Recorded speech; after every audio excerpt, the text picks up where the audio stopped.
اسلام آباد میں تقریر کی، جس کو سن کر بھی انسان کو شرم آتی ہے۔ میں سیاسی جماعتوں پہ تنقید یا تردید کی بات نہیں کرتا، لیکن جو خلاف شریعت بات ہو اس کی تردید کرنا ہمارے منصب اور علم کا تقاضا ہے۔ اگر نہ کیا خدا کے قیامت کے دن مجرم ہوں گے۔ اب احتجاجی دھرنا شروع ہے، اس میں راولپنڈی کے ایک آدمی شیخ رشید نے تقریر کی ہے اور اتنا غلط جملہ کہا، ہمیں خدشہ ہے انسان کفر میں نہ چلا جائے۔ اس نے کہا آزادی چوک پہ ہم قربانی دیں گے اور پوری دنیا میں 2 تکبیریں ہوں گی، ہماری پوری دنیا میں 1 تکبیر ہوگی اور ہم اپنے بکرے پہ 2 تکبیریں پڑھیں گے۔ نمبر 1 اللہ اکبر، نمبر 2 گو نواز گو۔ میں نواز شریف کے حق میں بھی نہیں ہوں، نواز شریف کا مخالف بھی نہیں ہوں۔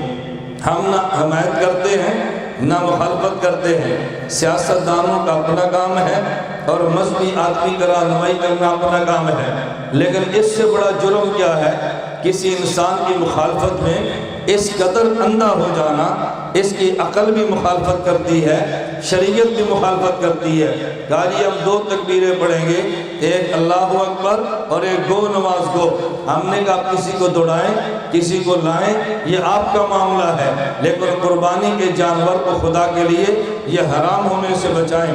قربانی کے جانور ایک بھی کی تکبیر ہے، بسم اللہ اللہ اکبر۔